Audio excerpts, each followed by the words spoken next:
Adesso cominciamo con la discussione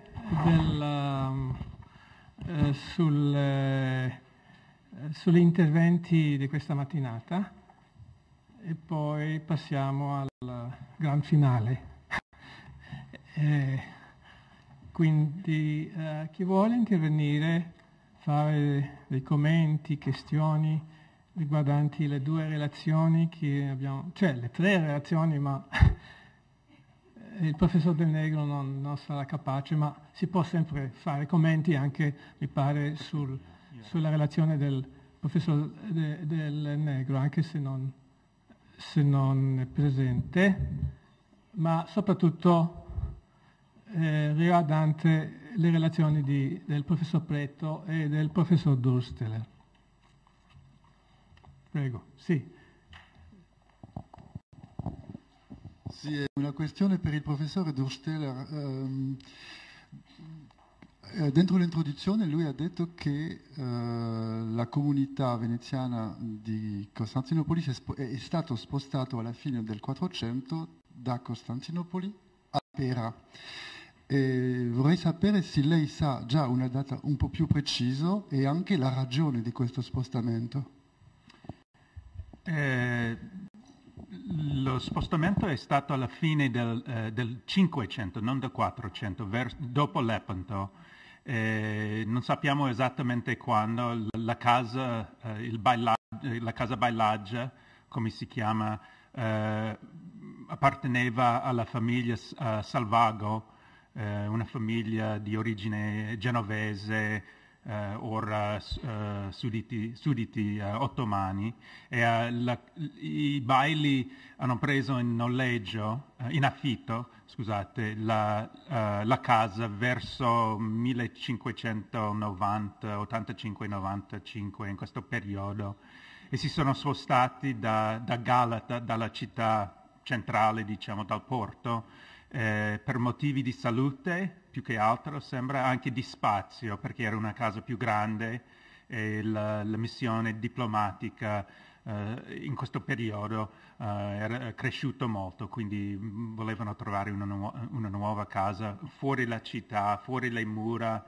anche per motivi direi politici, per evitare sorveglianza ottomana. C'erano diversi motivi, ma verso la fine del 500 è quando si sono spostati. Non sappiamo dove si trovava la casa o l'ambasciata a Galata prima di quello, in qualche posto nel centro vicino al porto probabilmente. E i mercanti veneziani si sono lamentati molto di questo fatto, perché dovevano fare una lunga strada dal porto dove abitava la maggior parte dei mercanti, dovevano fare la strada, uscire dalla città e andare nelle vigne di Pera, dove si trovava l'ambasciata, la casa Bailaggia e anche le altre ambasciate europee. Grazie. Altre domande, osservazioni? Sì, il professor Gergenson.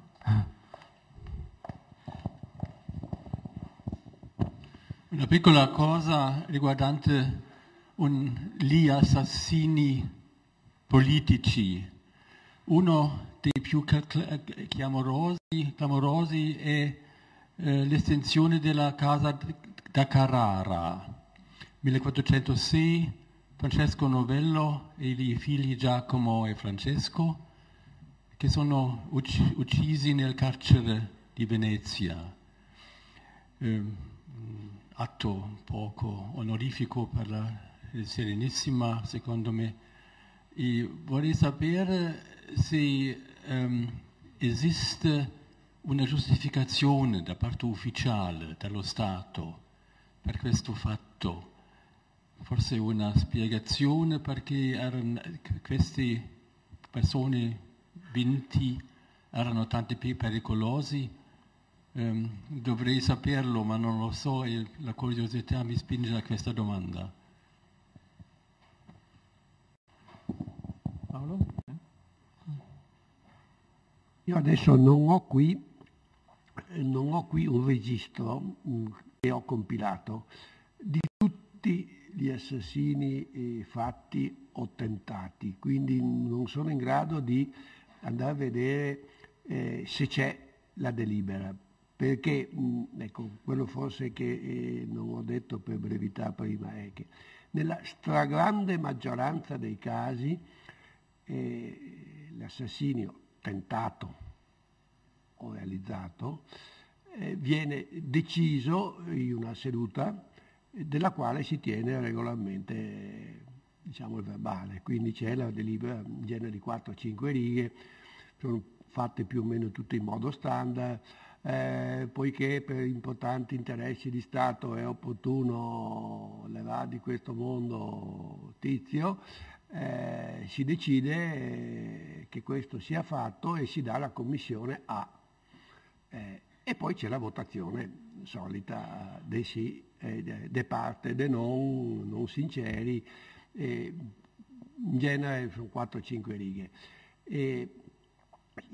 C'è da dire che queste delibere corrispondono, a mio parere, all'80-90% degli effettivi assassini tentati e o realizzati. Ce n'è anche una certa quota che non sono state verbalizzate. Io francamente in questo momento mi ricordavo benissimo il caso di Carrara, ma non mi ricordo se è tra quelli dei quali c'è la registrazione. C'è da dire però che se anche ci fosse, è molto probabile che non si trovi la giustificazione, perché in molti casi si registra solo il fatto, senza commenti, cioè dice è opportuno, è necessario levare di mezzo Tizio, si incarica il provveditore, l'ambasciatore o chi altro di eseguire, qualche volta si parla di fino a quanto si deve spendere per fare l'operazione e basta. Dubito fortemente che in un caso del genere, se ci sia scritta la giustificazione. La stessa cosa è ad esempio per i figli dei Lusignano che costituivano, lì si capisce la motivazione del tentativo di assassinarli per evitare rivendicazioni in nome di Caterina Cornell, però ci si guarda bene da scriverle, insomma. Non sono stati finalmente? No, non sono stati, però si era tentato sicuramente, sì, col veleno. Approfittando del fatto che uno di due aveva una salute cagionevole, c'è proprio anche una lettera che dice che la salute cagionevole è una cosa molto, molto positiva, perché è chiaro, no? Perché è più facile far passare come naturale la morte di una persona cagionevole. Poi allora morire giovani e adolescenti non era un'eccezione, insomma. Altre domande? Sì, Ivetic, per favore. Chiedo scusa. Grazie. La relazione di Paolo Preto credo che sia è molto interessante, ma tocca un tema straordinariamente attuale ed è il tema della vendetta di Stato e dello stato d'eccezione.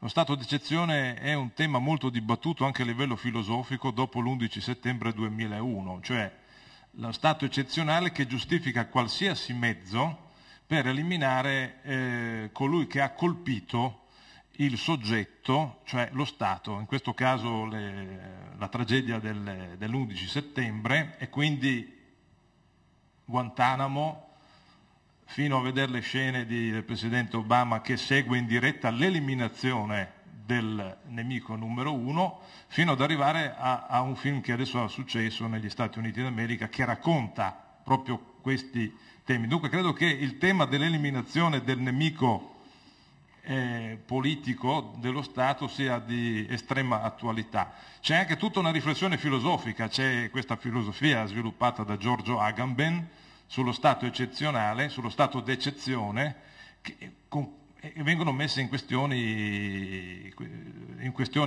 cose di esistenza dell'essere umano, eccetera. Ecco, la mia domanda è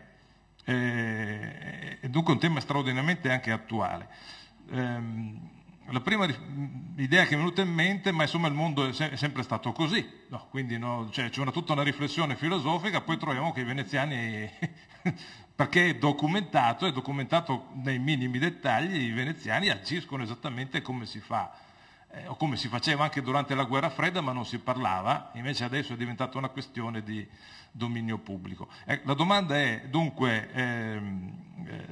se c'è una vendetta di Stato, o se possiamo interpretare tutta questa prassi in questo modo, se è sentito uno stato d'eccezione, e siccome andiamo dal 400 anche in base alla documentazione, se è possibile tracciare, io sono venuto un po' in ritardo per via dei treni, non so se è stato accennato, una periodizzazione, cioè delle onde, o se è legato a congiunture belliche, politiche, se c'è un andamento, se il 700 è, che ne so, più, per dire, tranquillo, se il 600 è più turbolento, in questo andamento dello stato d'eccezione, visto che credo sia centrale anche in questo argomento. Grazie. Che ci siano delle punte legate a momenti particolari non c'è dubbio. Prima e dopo Lepanto, ad esempio, vede dei mutamenti in questo tipo di politica, per così dire. Faccio un esempio, mi viene in mente. Pochi mesi dopo la battaglia di Lepanto, uno dei problemi di cui discute più a lungo il Consiglio di 10 è cosa fare, non di tutti i prigionieri, no? Dopo la battaglia di Lepanto i cristiani avevano in mano migliaia di prigionieri e se li sono spartiti tra Venezia e la Spagna e un po' lo Stato Pontificio. È chiaro che i prigionieri in larga parte si pensava che poi sarebbero stati scambiati al momento della pace. Questo è. Il problema era di alcuni prigionieri, gli ufficiali della marina turca o persone di un certo rilievo, Pascià e altri. Allora la discussione era questa. C'è un interesse a tenerli che sono un'arma di scambio in eventuali trattative di pace.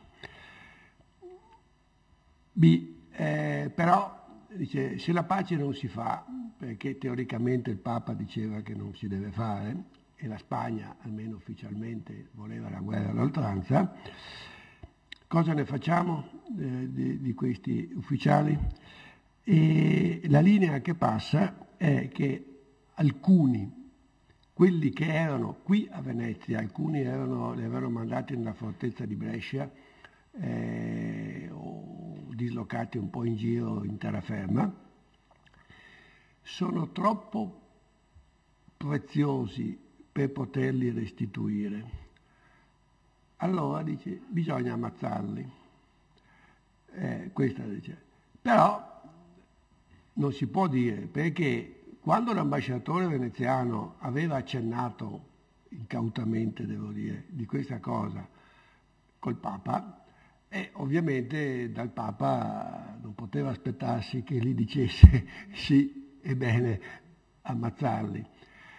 E allora ci si pente di averne parlato col Papa e dopo una lunga discussione si dice non bisogna parlarne, dice bisogna avvelenarli, e dicendo che insomma la prigionia si sa che non è una bella cosa, molti erano forse feriti o ammalati e quindi può darsi che la cosa passi come una morte naturale. In una di queste discussioni si capisce una cosa, che qualcuno deve aver detto ma sì, c'è anche l'obiezione del Papa, e la Spagna, e un membro del Consiglio di 10 che non sono riuscito a identificare. La delibera è molto stringata, ma si evince che ha detto più o meno questo. Insomma, dice Filippo II è tanto cattolico, dice, però la ragion di Stato, dice, capirà, dice, e forse conviene anche a lui. Cioè la convinzione che in questo caso le regole religiose erano forse l'ultima preoccupazione. E poi effettivamente, voglio dire, ecco, questo è uno dei casi in cui la cosa viene fatta. Non tutti, ma un certo numero di prigionieri, diremmo di alto livello, vengono uccisi in prigionia, cioè avvelenati. Grazie. Oliver Schmidt. Vorrei riprendere l'osservazione del professor Arbel a proposito dell'intervento del professor Dorsteler e per aggiungere un piccolo commento e una domanda. Il piccolo commento riguarda, diciamo, la continuità, la lunga durata della presenza veneziana anche nell'Ottocento, perché io credo anche l'oggetto di paragone non può essere soltanto il Regno d'Italia, ma soltanto e soprattutto lo Stato che aveva ereditato la presenza veneziana nell'impero ottomano, proprio quello era l'imperio austriaco, che per, diciamo, immunizzare o vacillare i veneziani o i discendenti della comunità veneziana in questa zona soprattutto si è alleata con la Chiesa cattolica. Un'alleanza che era diretta soprattutto contro il Regno di Sardegna e tutte queste tendenze risorgimentali che naturalmente si sono anche radicate nell'impero ottomano. E anche la domanda riguarda soprattutto la continuità, perché il professor Arbel ha già fatto cenno al fatto che si tratta infatti di una comunità che aveva già esistito durante il periodo dell'impero bizantino, e la domanda sarà anche dove vede le continuità istituzionali ma anche sociali tra il periodo bizantino, periodo ottomano, e anche i sviluppi, forse anche, diciamo, elementi nuovi che erano stati sviluppati anche per adattarsi a una nuova situazione che era quella sotto della comunità veneziana sotto il dominio ottomano. Grazie.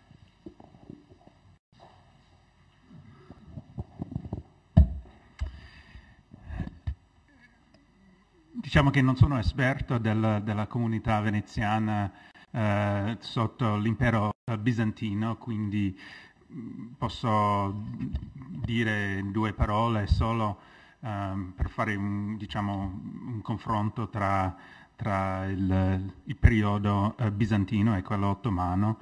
Una cosa che è chiaro è che la comunità veneziana del 500 del 600 sotto l'impero ottomano è molto diminuito a confronto di quello durante il periodo bizantino. Nel 200-300 si parla di migliaia di veneziani, non sappiamo dire esattamente cosa significa veneziano, se sono sudditi da Venezia, dalle isole greche o quello che sia. Parliamo di migliaia di veneziani, membri della nazione veneziana a Costantinopoli. Sotto l'impero ottomano il numero è molto diminuito. Alla fine del 500, inizi 600, parliamo di 2000-3000 membri della nazione, o persone veneziane, in totale, la stragrande maggioranza dalle isole greche. Veneziani di Venezia, della città propria, sono pochissimi. I mercanti veneziani, il famoso mercante veneziano, non è veneziano, non è patrizio veneziano, l'ultimo patrizio veneziano che fa il commercio a Istanbul, parte nel 1590-95, qualcosa così. Quindi i mercanti sono per la maggior parte dalla terraferma, bergamaschi, anche dallo Stato d'Amar, e anche qualche suddito ottomano che si presenta, fa parte della nazione, del Consiglio di 12 della nazione veneziana. Quindi il numero è molto diminuito e diciamo anche che direi che le istituzioni della comunità e del bailaggio, della missione diplomatica veneziana a Istanbul, ci troviamo in una situazione politica, diplomatica molto diversa nel 500, anche 600. Chiaramente la Venezia, i veneziani hanno capito che il loro rapporto con l'impero ottomano è un rapporto ineguale, cioè è chiaro, hanno capito dopo le guerre del 400 e l'ultima guerra, le guerre del 500, Lepanto e Corfù, eccetera, che il confronto militare non è la soluzione, non è una soluzione pratica, non possono affrontare gli ottomani da soli, e gli alleati cristiani, il papato e la Spagna non si possono fidare, diciamo, di loro. E quindi la diplomazia diventa molto più importante per il rapporto fra Venezia e l'impero ottomano, e quindi la missione diplomatica cresce in modo notevole. Ci sono più, il bailo diventa una persona, diventa una figura più importante, più potente, diciamo, con più poteri. Il bailo, le persone, gli uomini che vengono eletti bailo a Costantinopoli vengono dal livello più alto del patriziato, hanno una lunga esperienza, perché devono saper gestire questo rapporto molto sensibile, molto importante. Il numero di dragomani, di interpreti cresce molto anche in questo periodo, quindi sembra che è chiaro che i veneziani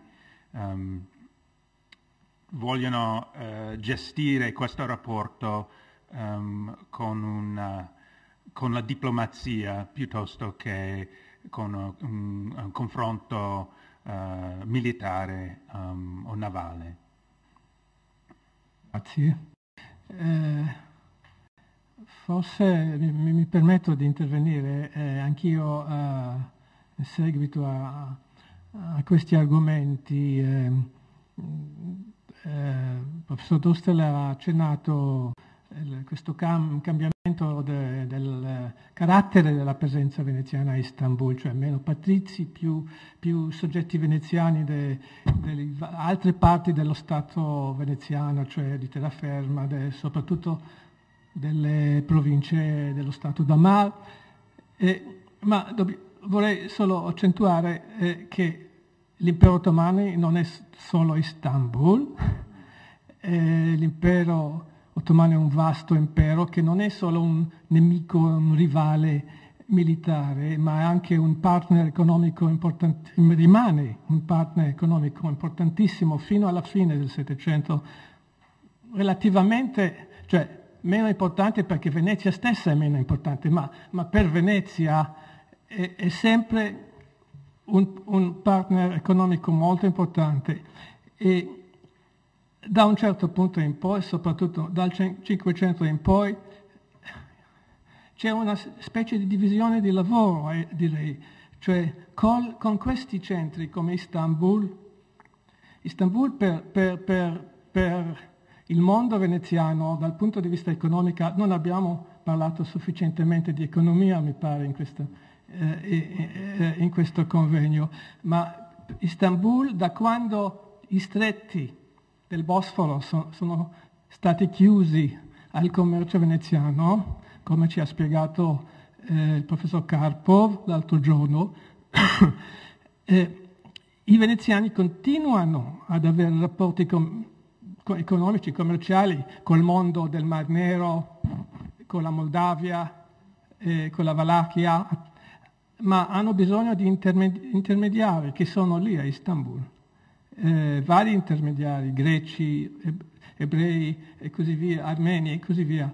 C'è il grande commercio del vino da Creta attraverso Istanbul verso queste province nel 500, nel 600. Per esempio Aleppo, sì, altre province dell'impero ottomano, ad Aleppo continuano a essere veneziani, proprio veneziani, fino al Settecento, cioè qui non si opera attraverso intermediari come si fa a Istanbul, si fa in un altro modo. Ci sono case commerciali proprio veneziani presenti in Egitto, in Siria soprattutto, fino al tardo periodo della Repubblica. Va bene. E altre domande o osservazioni? Se non c'è altro, vorrei prima... Sì, va bene. Professor Ivetic. Non ho solo una curiosità, le cifre mi hanno colpito per il professor Dursteller. Dunque, 2-3 mila tra il 500 e il 700 su quanto fa Istanbul? 500-600 mila minimo? 300 mila, ma anche 350. Ecco qui, va bene, grazie. Sì, se posso intervenire sull'intervento di Preto e sulla domanda di Dieter Girgenson. Beh, prima di tutto del tuo intervento mi ha colpito, ma questa è una cosa molto nota, il continuo riferimento alla patria, che può essere un luogo comune. Ma la cosa interessante è che il concetto di patria è quello con la quale i veneziani nei 3 secoli della loro nascita individuano il loro essere, è un concetto che altrove non è sostanzialmente presente. Ma la cosa che volevo chiederti un'altra, certamente è poco onorevole il comportamento nei confronti dei carraresi, però quello del poco onorevole è una valutazione di carattere etico, è una valutazione di carattere morale, quindi c'è sempre il conflitto tra etica e condizioni eccezionali. Io penso che non si trovi nulla su questo, perché, e questo volevo chiederti, secondo me ci sono alla base 2 principi molto forti. Il primo è che delle volte tocca fare cose poco onorevoli, è bene che non ne resti testimonianza. Ricordo, dopo la guerra di Chioggia si delibera che vengano distrutte le documentazioni del tempo, perché è specificato che durante le guerre si devono fare cose che sono poco onorevoli, quindi è bene che non ne resti memoria, quindi resta memoria della cancellazione della memoria. E l'altra questione molto importante è quella della ragione di Stato, che veniva fuori molto bene dal tuo intervento e dalla richiesta di Egidio Ivetic. E qui il problema etico è un problema molto complicato, a mio vedere, perché In sostanza ci sono mondi diversi, è un problema molto lungo. In fondo alla radice c'è Ambrogio e c'è Agostino, quando la cultura cristiana deve spiegare perché si può fare la guerra.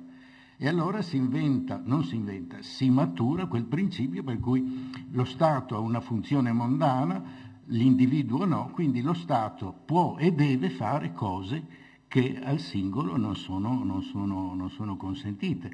E allora io penso che sia molto difficile che ci sia una delibera. Io credo che ci possa essere l'affermazione di un principio abbastanza costante, ma mi devi correggere, che nemico morto non fa guerra. Questa è la base, per cui questa è una premessa che rende inutile il resto. O no? Mentre tu facevi questa citazione,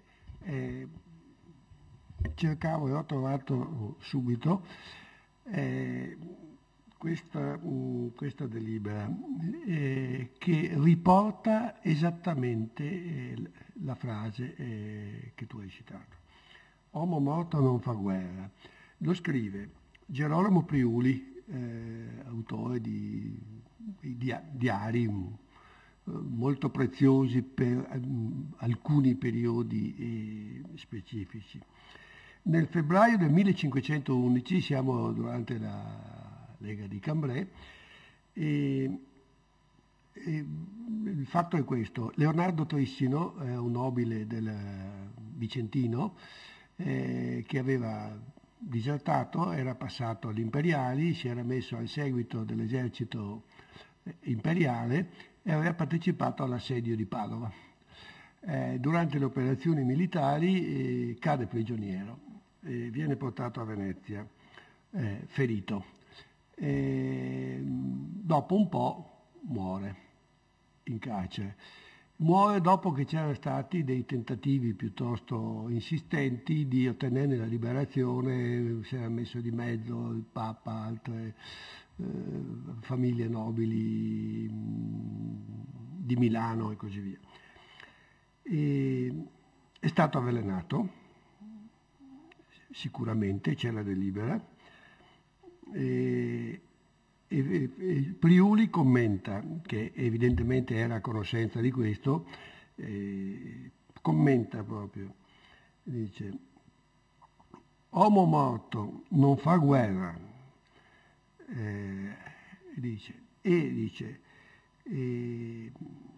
se è stato ucciso, dice, questo è positivo, dice, perché è stato in segreto, dice, e quindi non c'è modo di irritare troppo l'imperatore, perché in quel momento si pensava di arrivare a trattative di pace, che poi sono abortite, ma quindi l'imperatore. Non si irriterà troppo l'imperatore. E nel contempo, dice, Venezia ha potuto cavarsi questo steco dagli occhi. Ecco. È una delle, credo, mi ha colpito perché questa frase che tu hai detto è in Priuli proprio: uomo morto non fa guerra. E questa è la giustificazione. Non c'è nessun'altra considerazione. E Priuli probabilmente in quei giorni lì forse faceva parte anche del Consiglio di 10, quindi è tra quelli che probabilmente ha deciso questa. Grazie Paolo. Quindi se ci c'è qualcun altro che voleva intervenire? Sì? Ah sì. Grazie. Volevo chiedere a Paolo Preto e anche a Gherardo Ortalli. Io ho avuto l'impressione, seguendo un po' le vicende della nascita del Consiglio dei 10, che il Consiglio dei 10 in realtà non faccia che codificare un rituale giudiziario che in quel momento cercava di por fine a delle faide familiari, perché non dimentichiamo che erano due contrapposizioni di gruppi familiari, Tiepolo, Querini e Badoer, e tutto un altro gruppo di gruppi familiari del Maggior Consiglio che invece non volevano l'investimento fondiario sostenuti dai primi, quindi alleanze, eccetera.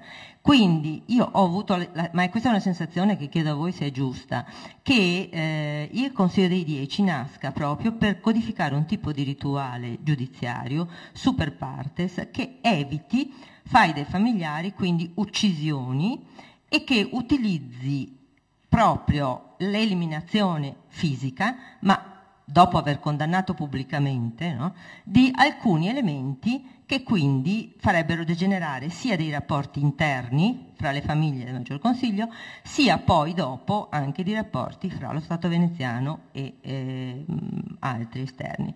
Ho avuto anche la sensazione che si vada maturando in quegli anni la percezione dell'importanza della comunicazione. A questo punto mi dispiace che sia mancata una relazione questa mattina, perché in quel 1310 si matura una serie di comunicazioni, la lapide per esempio in ricordo del Turpe Baiamonte, la demolizione della casa dei Querini, il fatto che col bollo di San Marco siano segnate le case dei congiurati minori, il fatto che ad esempio sia bandito Baiamonte ma poi dopo segretamente si continui a perseguitarlo. Allora io credo che sia molto interessante nell'esercizio di queste condanne, perché questo è un iter giudiziario, fanno i verbali di questi processi,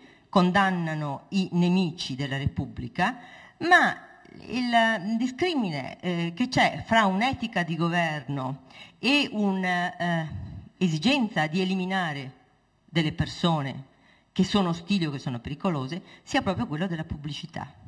La pubblicità di una condanna in contumacia, che ci fa leggere, per esempio, in vari documenti d'archivio, che si invitano dei veneziani che hanno parenti banditi a eliminare dei banditi che potranno eliminare i loro parenti. Io questi li ho trovati in varie occasioni. Allora qui è interessante perché è un'altra forma di giustizia, ma forse analoga.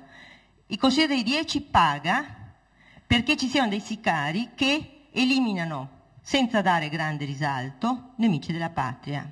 Ma la giustizia veneziana che bandisce offre a dei parenti di banditi la possibilità di liberarli se diventano sicari palesi dei veneziani. Allora credo che sia molto interessante questo discorso perché è relativo all'iter giudiziario, al fatto che la giustizia nel momento in cui ha una verbalizzazione è giusta, la sentenza, chiunque la realizzi, diventa un atto di giustizia.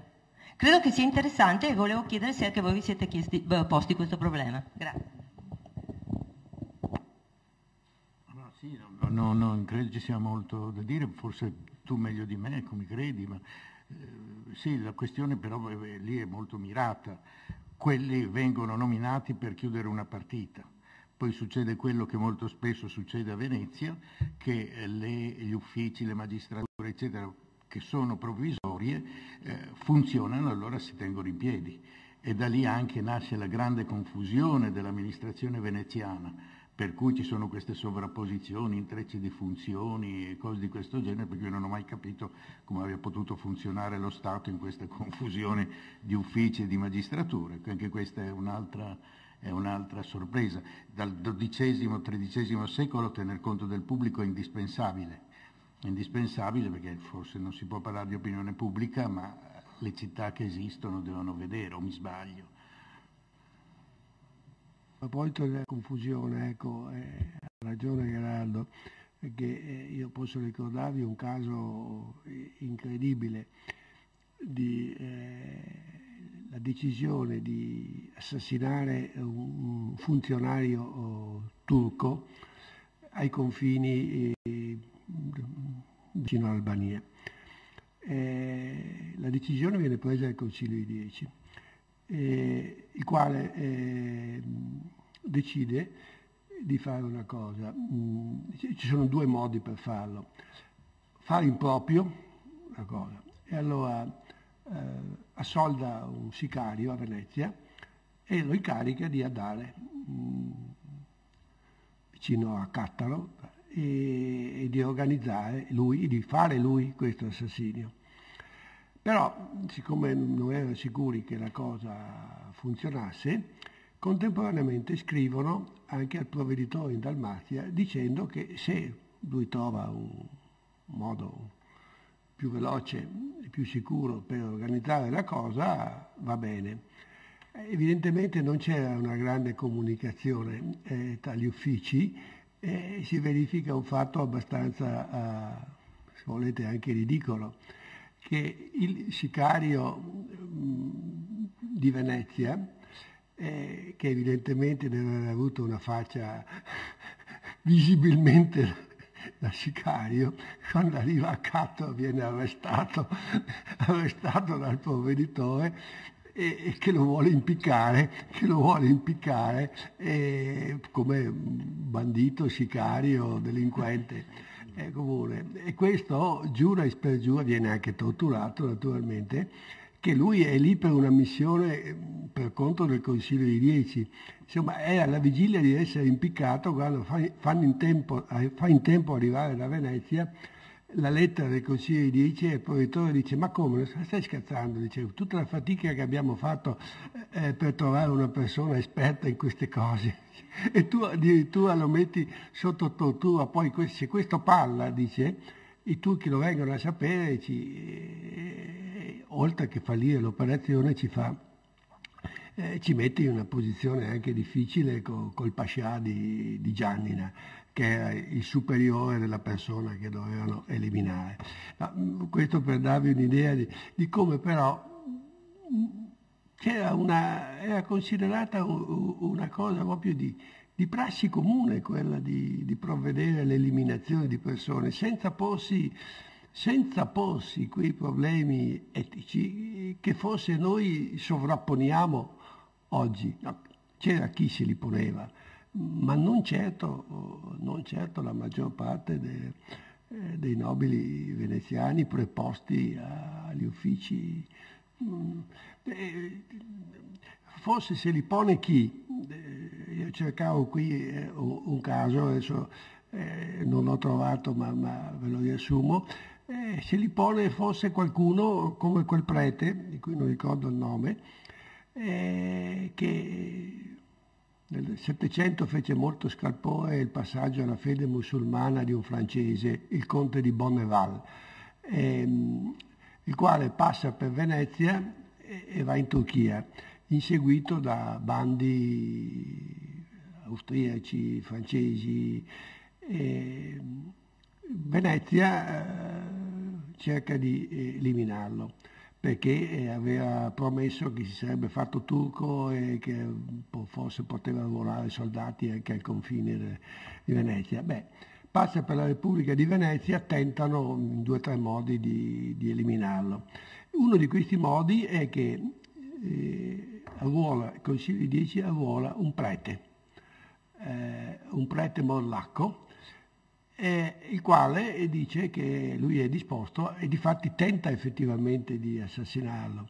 Ecco, c'è una lettera molto bella di questo prete che dice che lui va bene, che accetta, discute il compenso e poi dice, però dice, mi sono posto un po' un problema, dice non è che questa cosa mi crea qualche problema, dice, perché uccidere una persona, dice, però dice, se il Consiglio di 10 mi dice che insomma, questo è per il bene anche della religione oltre che della patria, dice io lo faccio.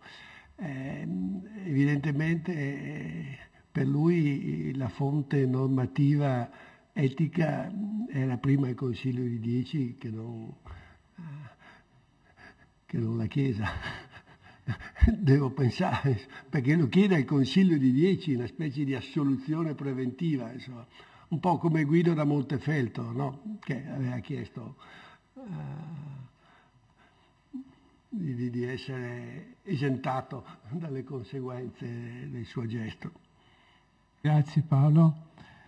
Dunque mi pare che siamo a questo punto quasi quasi chiedere alla professoressa Cose-Pavan di fare la sua sintesi. Prima di questo, il professor Ortalli vorrebbe aggiungere qualche informazione di carattere pratico. Sì, sbrighiamo subito qualcosa di bassa manovalanza, così poi chiudiamo in bellezza con una relazione, un intervento di chiusura, ringraziando chi si è preso questo carico che è sempre più fastidioso di tutti i convegni, di tutti i congressi. Quindi rapidamente qualche parola a nome anche dell'Istituto Veneto e dell'Accademia Austriaca. Inutile che dica, perché non tocca a me dirlo, ma comunque lo penso, che il risultato ci pare molto positivo, che siamo contenti, che è avvenuta questa sorta di riunione un po' artificiale tra parti diverse e lontane di un corpo frammentato, che ci sono molte considerazioni che ci portiamo dietro, queste considerazioni continueranno a restarci in testa per un po'. Non so, personalmente credo che dovrò fare qualcosa per dire cosa penso adesso. Lo farò per gli atti dell'Istituto Veneto. Vi do questa informazione non per una notizia che non vi interesserebbe nulla, ma soltanto perché se ancora qualcuno di voi volesse tornare su questi schemi, su questi temi, su questi problemi, gli atti dell'Istituto Veneto sono ben disposti a raccogliere tutte queste considerazioni. La rivista che l'Istituto fa, quale che sia la lingua in cui lo scrivete, insomma una sorta di dibattito che continua. Stamperemo gli atti, dico subito che vorremmo stamparli abbastanza presto, naturalmente insieme all'Accademia delle Scienze di Vienna. Questo Balcani 2, che non è più Balcani 2, lo stamperemo come Istituto Veneto, mentre il precedente era uscito come Accademia Austriaca. Mi pare per il resto che ci siano solo i ringraziamenti, sentiremo le conclusioni che verranno proposte e poi ci diremo soltanto arrivederci. Naturalmente il ringraziamento è a chi è venuto, a chi ha parlato, a chi ha lavorato e non è potuto venire. 3 persone che hanno avuto obblighi e impedimenti, e un ringraziamento anche dobbiamo a chi ha dato molto una mano nella preparazione del convegno, perché figurano le 2 accademie che sono assunte in pieno questa responsabilità, ma c'è la struttura dell'Istituto Veneto, le nostre collaboratrici che ci inseguono con le carte, con il microfono, Sebastiano Pedrocco, che è stato come al solito efficientissimo con tutti e per tutti, e un ringraziamento ancora dobbiamo a Ermanno Orlando e a Egidio Ivetic, che hanno appunto anche loro collaborato delle fatiche preparatorie. Quindi, se tu permetti, ti farei dare subito la parola. Grazie.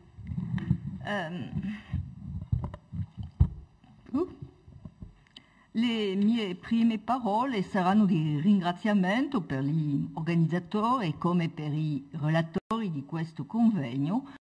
Sono stata molto impressionata dalla ricchezza degli interventi come della prospettiva d'insieme, e ora mi tocca molto modestamente di provare a rendere conto di questa ricchezza. Sceglierei anch'io di iniziare, come ha già fatto Gerardo Ortalli, portando lo sguardo sul leone di Jacobello del Fiore che adorna il manifesto di questo convegno. Un leone come lo sarà un secolo dopo quello di Carpaccio, andante. Le 2 zampe posteriori sono nell'acqua, ma se una delle zampe anteriori si appoggia come sempre sul Libro Santo, l'altra riposa sulla terra. Jacobello dipinge questo leone nel 1415 e il messaggio diffuso è ben chiaro. La Venezia, piantatrice di leone, come l'hanno chiamato sia Lord Byron che Chateaubriand, pianta ormai i suoi leoni dai palazzi pubblici della terraferma alle isole del Mediterraneo, un leone di San Marco un tempo presente fino al Mar Nero sulla bandiera dell'insediamento veneziano della Trebisonda di Sergei Karpov. Senza dubbio, qua si deve identificare il primo merito dell'incontro che si conclude oggi. Il testo programmatico che ha sostenuto la riflessione, le prime considerazioni di Gherardo Ortali, prima delle diverse relazioni, hanno messo in evidenza come la singolare traiettoria veneziana ha avuto luogo sulla terra come sul mare. Un'evidenza, certo, ma è opportuno ricordare tuttavia che nella storiografia lungamente sedimentata di Venezia la conoscenza di quello che era stato il dominio di terra è stata per lungo assai superficiale, perché questo problema poteva essere secondarizzato di fronte ad altre problematiche ritenute più importanti nella storia di Venezia. Negli ultimi decenni la prospettiva è cambiata, come l'ha ricordato Gianmaria Varanini. Un'ampia indagine critica è stata condotta, aperta da lavori pionieristici, e il nome, credo, di Ventura è stato citato almeno 2 volte il primo giorno, continua adesso ad essere alimentata da numerosi studi. Le analisi di Gianmaria Varanini dedicate ai nuovi orizzonti della terraferma hanno ben testimoniato dalla rinnovata riflessione sulla natura politica e sociale dello Stato regionale veneziano. Quindi la storiografia cattura infine entrambe le realtà strutturali di quella che fu la dominazione veneziana.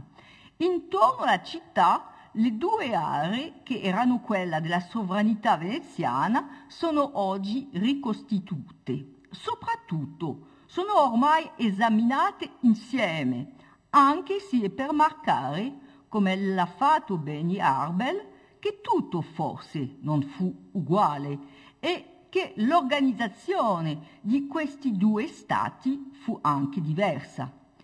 Insomma, fine dello strabismo per il leone, per citare le parole di Gherardo Ortali, almeno fine dello strabismo divergente, perché mi è sembrato sentire con Benjamin Arbel che forse ormai si poteva un po' temere il rischio del strabismo convergente. E qui si intravede, mi sembra, un'altra evoluzione capitale. L'orizzonte naturale di confronto dello Stato di terraferma era spesso lo Stato regionale italiano, e sappiamo che è l'ampia riflessione sulla natura politica e sociale di questo Stato che ha stimolato le indagini sulla terraferma. Questo orizzonte di confronto con la Toscana o la Lombardia rimane ovviamente attivo, ma un secondo orizzonte può ormai essere associato, quello dello Stato da mare, e la legittimità di questa prospettiva appare quando viene chiarito, come è stato fatto in questa sede, che la politica di Venezia nel Trecento di fronte a Treviso assomiglia di più a quella condotta nello Stato da mare che a quella legata allo Stato di terra del 400, o quando viene ricordato, come l'ha fatto Gherardo Ortali, che lo Stato territoriale veneziano funzionava in un modo assai diverso dagli stati regionali fiorentino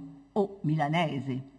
Soprattutto, le stesse problematiche possono oramai essere sperimentate nel dominio di terra e di mare con l'ambizione di capire come funzionava il singolare Stato veneziano.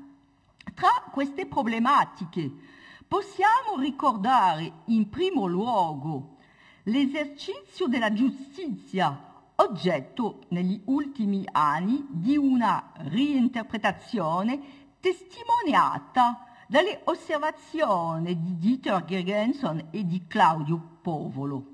Una reinterpretazione che si è anche estesa alle politiche fiscali, come l'ha dimostrato Luciano Pezzolo.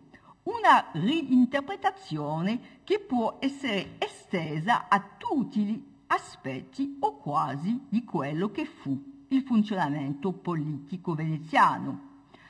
La riflessione dunque, scusate, non è tanto facile di muovere questo computer. La riflessione ha dunque cambiato di prospettive e grazie a questo cambiamento di scala sono le peculiarità stesse dello Stato veneziano che possono essere osservate, un Stato su quale i teorici politici hanno meditato fin dal 400, un Stato che ha avuto questa caratteristica di dominare un così vasto insieme territoriale pur non essendo mai riuscito a diventare un vero Stato moderno.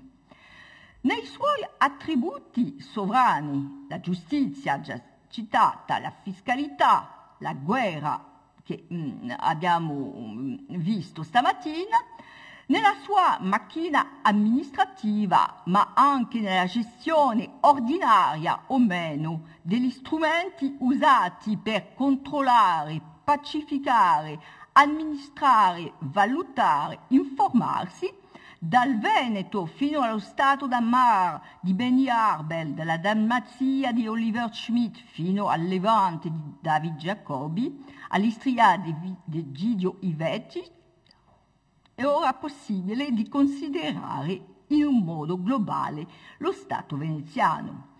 Cambio di prospettive dunque, cambio anche di griglia euristica. Questo incontro non ha soltanto associato due degli spazi principali, sì, accettate un momento di dimenticare il terzo, ossia il bacino lagunare, ricordato giustamente da Dieter Girgenson e Schmidt a proposito della cittadinanza e della questione degli statuti. Dunque due degli spazi che furono il teatro dell'adempimento storico veneziano. Ha anche unito nello stesso quadro problematico le terre e le acque che formavano il dominio. Come non sottolineare l'importanza di un tale approccio? Bisogna a questo punto ricordare che le possessioni veneziane da Mar sono state da qualche tempo l'oggetto di un vero e proprio rinnovo storiografico. Il fatto è più che conosciuto e numerosi promotori di questo rinnovo sono qui presenti.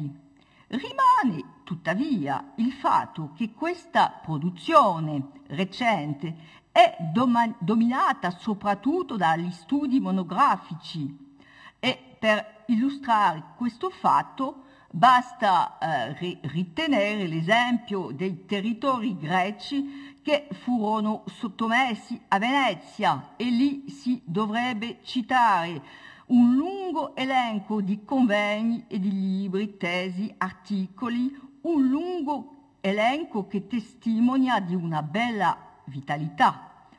Molte scuole storiche sono infatti attive in questo campo di studi e le loro orientazioni teoriche e metodologiche non sono del tutto identiche. È accaduto che il passato fu interrogato nel nome di problematiche del presente, problematiche legate, per esempio, alla coscienza di sé, o all'identità nazionale, e Egidio Ivecic ha ben sottolineato come queste problematiche furono anche attive nelle terre dell'Istria, che sono terre di incontri come di confine. Ma più spesso oggi, e di questo filone il nostro convegno ha testimoniato, e cito per esempio il bel intervento di Nikolaos Karapidakis. L'ambizione è piuttosto quella di conoscere meglio spazi dove la coesistenza di comunità, gli scambi, i contatti furono numerosi e complessi fino a creare poco a poco, malgrado tutto, una coine, e cito la parola di Claudio Povolo.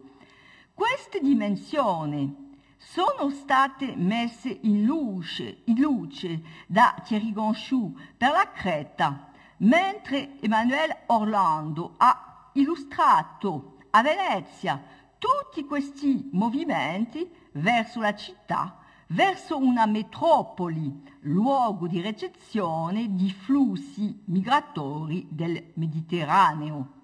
Sono state studiate nelle varie parti di un dominio dove la coesistenza fu anche cimentata da tutti questi matrimoni studiati da Monique O'Connell, matrimoni segnalati ancora per la Creta o per il Mar Nero. Ma queste stesse dimensioni di un mondo complesso e permeabile sono state illustrate diversamente da Thierry Gonchou, studiando una Creta dove la mobilità sociale di alcuni greci era possibile, o da Nikolaos Kapidakis, che ci ha mostrato come spazi di accensione sociale erano consentiti alle elite. E così Venezia e il suo dominio ci sono apparsi come un mondo dell'entre-deux, dove erano attive dinamiche di integrazione culturale e dove soprattutto gli attori di questa integrazione non erano soltanto alcuni mediatori illustri e notificati. Un stesso mondo dell'entre-deux ben illuminato stamattina da Eric Dursteller per la nazione veneziana di Costantinopoli, piuttosto di Istanbul, scusate. Nello stesso tempo, questa vitalità storiografica evocata traduce anche una caratteristica che non è propria alla storiografia di Venezia, cioè una specializzazione maggiore del discorso storico. Non si può negare che la specializzazione sia imposta grazie alla molteplicità dei campi di studi e delle metodologie. Bisogna ancora tenere in conto, nel caso del studio del dominio da mare, problemi particolari. Prima di tutto il volume imponente delle fonti. Nel suo intervento Oliver Schmidt ha messo in luce la ricchezza degli archivi della Dalmazia, una massa enorme utile per la storia del Mediterraneo, come forse più straordinario, per fertilizzare ricerche di microstoria e mettere in luce nei ritmi quotidiani della vita e del lavoro la storia sociale e politica di queste società. Il volume delle fonti, ma anche, come l'ha ben notato Luciano Pezzolo, la necessità di conoscere un certo numero di lingue. Dunque, sì, questa specializzazione, parola di Gerardo Ortali, sì, questa frammentazione, parola di Oliver Schmidt, possono essere lodevoli. Il partizionamento degli studi costituisce un ostacolo euristico maggiore. L'incontro di questi giorni ha così dimostrato che il discorso storico ha anche la funzione, grazie alla messa in prospettiva dei problemi e all'articolazione di molte informazioni, di produrre una lettura d'insieme, un cambiamento di scala.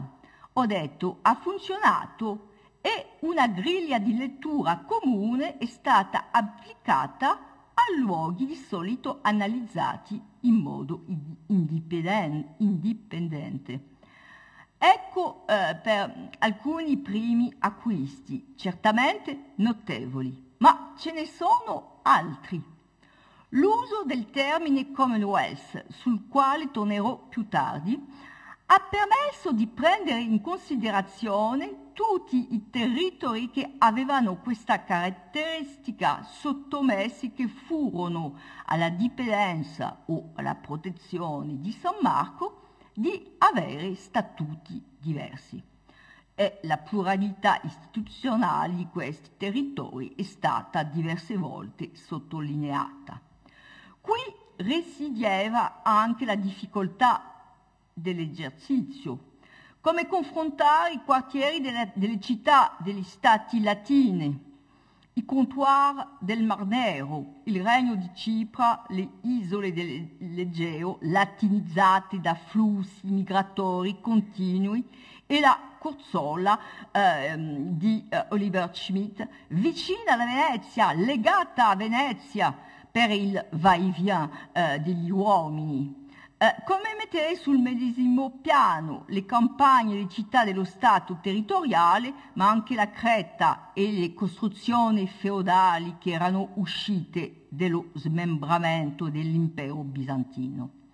Come riportare la diversità delle funzioni assegnate a questi territori diversi dalla fattoria di Trebisonda, la cui storia complessa è stata restituita da Sergei Karpov, all'Istria analizzata da Egidio Ivetic, a dei confini che non devono essere confusi con una periferia. La singolarità della costruzione veneziana territoriale è apparsa in piena luce, un sistema senza continuità territoriale, ovviamente, ma organizzato in vari sottoinsiemi, un sistema che presentava pertanto un certo numero di tratti identitari non solamente conferiti dallo sistema di scambi, di circolazioni degli uomini, delle merci e delle informazioni. Un sistema flessibile nel corso dei secoli, mobile, nonostante alcuni forti poli poli, perché polo fa a due ali, costitutivi come per esempio la Creta, e che assomigliava a nessuna delle strutture territoriali che furono associate nel corso dei secoli da altri imperi ai quali i cronisti e gli storiografici veneziani amavano, si sa, a confrontare Venezia. Infatti, la lunghezza della sequenza in questione ha complicato e arricchito ancora l'analisi, perché ci ha permesso di seguire dalla sua genesi al suo sviluppo, nei suoi adattamenti successivi, la costruzione di un sistema territoriale nella costituzione del quale l'autorità pubblica gioca un ruolo importante. Non è che io voglia dimenticare in questa storia l'opera delle famiglie e degli interessi particolari attivi nell'espansione e nell'amministrazione del dominio, come l'ha ricordato giustamente Sanguilin. La riflessione dunque ha iniziato con David Jacobi, prima della quarta crociata, col studio degli insediamenti veneziani in Costantinopoli e nel Regno di Gerusalemme e delle loro specifiche modalità di amministrazione. Poi la quarta crociata apre, abbiamo visto, una nuova fase, una nuova fase anche per le pratiche di amministrazione, anche se ci vuole tempo, come abbiamo visto, prima di una uniformizzazione comunque tutta relativa. Venezia dispone ora di un sistema di capisaldi, di scale e di stabilimenti, il Commonwealth veneziano sui mari, descritto da David Jacobi. Inoltre un spazio commerciale a lungo chiuso si apre ai veneziani che penetrano nel Mar Nero, come ci ha mostrato Sergei Karpov. Non riprendo qui le sequenze successive che segnano la storia di questo Commonwealth, tempi di concorrenza, di difficoltà e di guerre con i rivali italiani, prima dei turchi, fino alla fine della nostra storia. Questo telaio era naturalmente consustenziale a tutta una serie di comunicazioni, quelle di David Jacobi, di Saint-Guillain, di Gonchou, stamattina di Piero del Negro. Ma è importante, credo, di insistere su questa lunga durata del dominio veneziano, come l'ha fatto anche stamattina Eric Dursteler, su questa storia punteggiata da tempi di accelerazione, da crisi, ma anche di rimbalzi. Un nuovo primato sale poco a poco negli ultimi anni del Trecento. Il comune nel 1386 acquista Corfù e la conserva fino alla caduta della Repubblica, e questo fatto è stato più volte ricordato. Questo primo successo apre una serie di incassi territoriali dalle isole greche alla Dalmazia di Oliver Schmidt. Un periodo assai più tormentato comincia poi alla fine del 400, anche se Venezia dispone di questa capacità di adattarsi. Negroponte è persa, ma la Repubblica riesce a prendere il controllo di Cipro. Arbel ha giustamente ricordato che lo stato di Mar raggiungeva la sua espansione massima nei primi anni del Cinquecento e che il numero degli abitanti era più alto prima della guerra di Cipro. L'intervento di Zadini ha coinvolto nel suo titolo il termine di decadenza, tra virgolette ovviamente. Ma quando situare questa decadenza? Il decadimento è molto lento a venire, anche perché lo Stato veneziano, come ci è stato detto stamattina, rimane a lungo un Stato bellicoso. Dovremmo, per spiegare questa durata, questi fatti, invocare i soli motivi economici? Queste ragioni certamente esistono e potrebbero essere elencati anche se il nostro incontro, come l'ha appena detto Benny Arbel, ha scelto di non prendere in considerazione questo aspetto del problema. Ma ce ne sono altri, e cito nella loro retorica le deliberazioni dei consigli veneziani.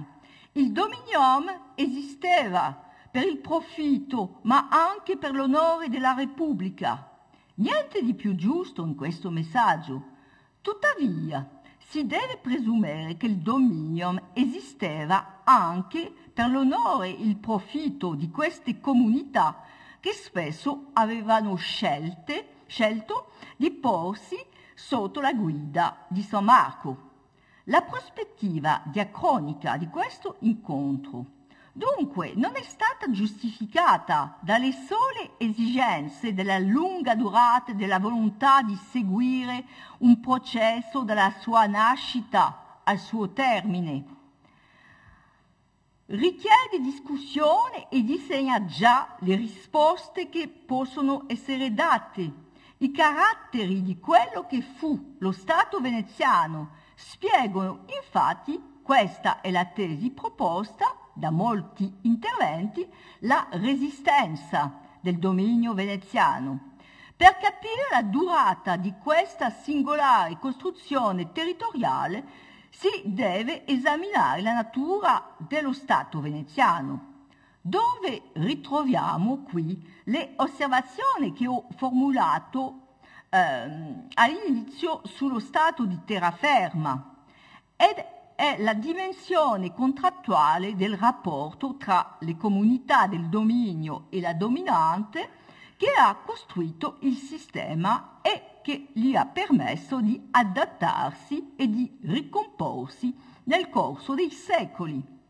C'è stato qui una specie di dorsale nella riflessione, un'idea che O'Connell ha illustrato alla scala del dominio da mare, mentre Alessandra Rizzi mostrava come era conferito agli statuti di definire la parte rispettiva dell'autonomia e della dipendenza. E possiamo solo sottolineare, come ha fatto questo ultimo contributo, l'importanza nella lunga storia del Commonwealth veneziano di queste relazioni che seguono la dedizione di questi accordi bilaterali. Dai primi accordi volontari conclusi tra Venezia e le varie città della costa adriatica alla libera dedizione dell'Università di Corfù, vi è senza dubbio qui uno strumento fondamentale nel processo di definizione organica del dominium, uno strumento posto al centro della pratica di governo, dal momento che questi pacta, capitoli, privilegia conservano gran parte dell'autonomia. Il mantenimento delle istituzioni locali, l'uso del diritto finora in vigore. Non c'è dubbio che si deve distinguere tra i territori che sono entrati sotto il dominio di Venezia dopo la Quarta Crociata e dove tali accordi non sono stati elaborati, e Corfù, la Dalmazia e l'Albania, ma in tutti questi territori Venezia comunque ha rispettato le tradizioni giuridiche bizantine e le pratiche del luogo, come per esempio le pratiche fiscali. Ovunque intanto la dominante si rimetteva all'arbitrium di tutti questi rettori, podestà, signori, provveditori, capitani, conti, rettori che lontani dai luoghi comuni storiografici su quello che sarebbe stato il sistema di governo veneziano assumavano spesso un ruolo di mediazione. Molte sfumature devono essere introdotte. Il ritratto di gruppo naturalmente varia da un periodo all'altro. Diventa molto difficile a stabilire quando inizia a essere declinata l'infinita varietà di profili individuali. Tuttavia, da un periodo all'altro, anche se ci sono forti evoluzioni, come ha stabilito Zanini, caratteristiche comuni possono essere identificati. In ogni caso, i limiti della tradizionale interpretazione di un'amministrazione centralizzata della dominante, che era già stata chiarita da Arbel nel suo studio su Cipro comunque, appariscono in piena luce quando la politica adoperata è stata restituita nella sua complessità e lo studio dei diversi rituali ha dimostrato come questi processi di interazioni tra i rettori e le comunità erano eseguiti. Come si vede, il processo che mira a disciplinare le forze locali e si pensa al processo di controllo delle fedi studiato da Povolo non può essere separato dalle pratiche di mediazione tra i poteri. L'imposizione di un ordinamento giuridico non dimentica di stabilire procedure di ricorso e non esclude che ci sia un pluralismo negli usi dei diritti e nelle pratiche di risoluzione dei conflitti. Le stesse osservazioni valgono, è stato dimostrato, per il sistema fiscale. Nello stesso tempo, il gruppo dei dominati, per riprendere la parola di Karapidakis, può essere ormai studiato nel suo spessore sociale con tutte le sue gerarchie, ma anche nella pluralità delle sue identità. Vi è pertanto una tripla necessità quando si studiano i caratteri che ha preso lo Stato veneziano nelle terre vicine o lontane che amministrava. Una prima necessità risiede dunque nella rilettura di certe vecchie interpretazioni nello scopo di osservare in una maniera globale il sistema territoriale veneziano per distinguere le pratiche di governo del territorio che si caratterizzavano nella lunga durata dalla loro flessibilità, dalla loro capacità di adattamento. Ma dobbiamo anche riconoscere la necessità di mettere da parte il discorso di autolegittimazione che la Repubblica ha prodotto delle forme della sua amministrazione e che sottolineava le virtù del suo governo. Quello che ci è stato in effetti suggerito è che la virtù si trovava altrove proprio nella leggerezza di questa amministrazione.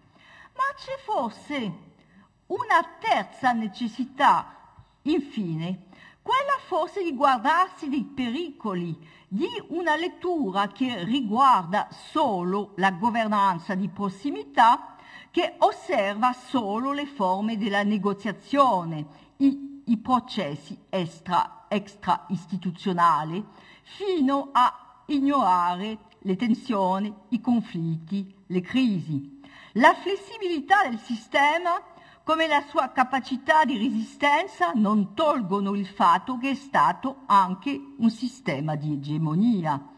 Mi sembra che a quello che si chiamava una volta l'impero veneziano, in tutti questi giorni è stata dedicata la lettura ormai applicata a tutti gli imperi e il concetto forgiato soprattutto dalla storiografia inglese dell'egemonia senza dominazione.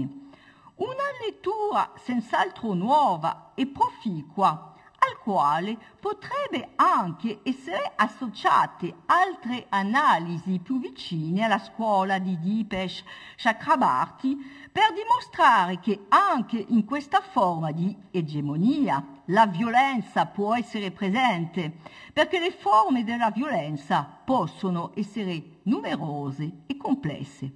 Già nel dogado la convivenza non escludeva che le scelte economiche erano il più delle volte fatte al profitto della città capitale.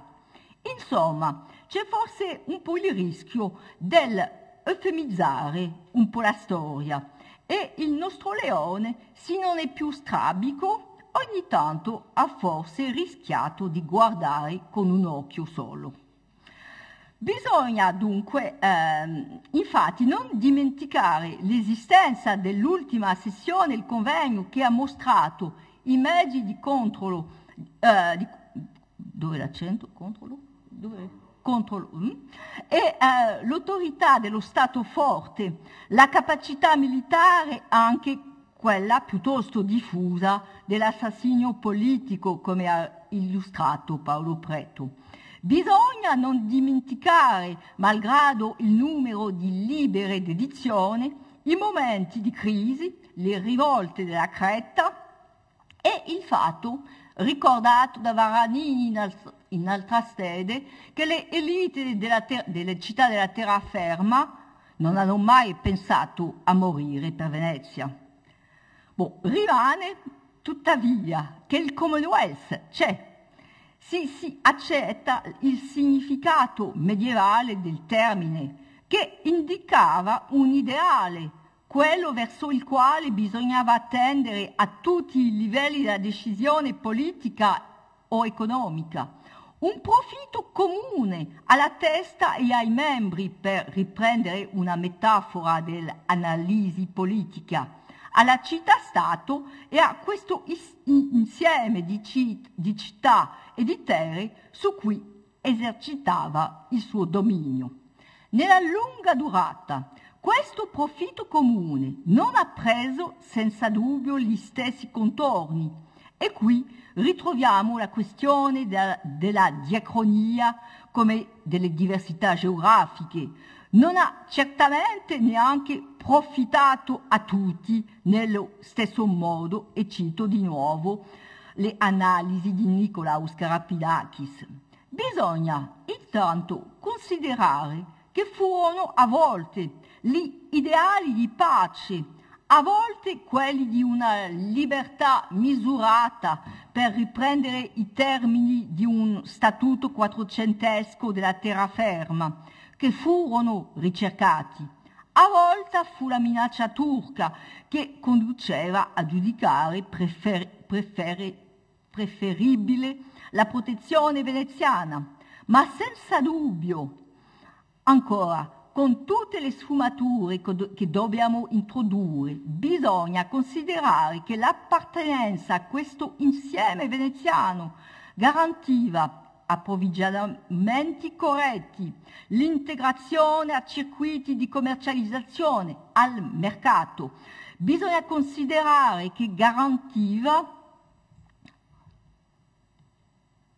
un funzionamento politico forse più accettabile da quello promesso da altre dominazioni locali o regionali. Come probabilmente bisogna invocare questa coesistenza poco a poco addomesticata degli uomini e delle culture. Tutti elementi di spiegazione che le analisi hanno progressivamente assemblati e che insieme spiegano la lunga durata di questa costruzione e di questo Stato. Tutti elementi che hanno chiarito la storia del noi con te, del te con noi, bella frase citata da Povolo, certamente inventata, mitica, ma che ci dice, come sempre i miti, qualche cosa di più che la verità. Grazie.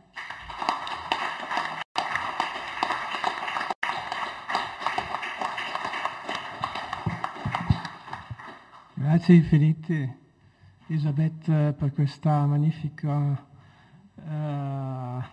conclusione, arricchita da riflessioni personali molto interessanti, che ci farà pensare, riflettere ancora di più su tutto quello che abbiamo fatto in questo convegno. Prima di passare l'ultimissima parola a Gerardo Tali, voglio approfittare di questa mia posizione come Presidente della seduta e come uno degli invitati a partecipare a questo convegno, penso a nome di tutti gli altri, di esprimere la mia gratitudine di questa magnifica occasione, per l'accoglienza e per questo anche ottima organizzazione. Ringraziamo a tutti quelli coinvolti in questa impresa e speriamo che i risultati a stampa non tarderanno a apparire.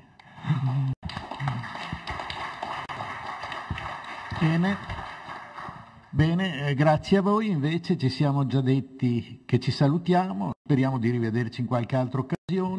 Per eventuali problemi che restassero, il prezioso Sebastiano Pedrocco è ancora qua presente, e arrivederci e grazie.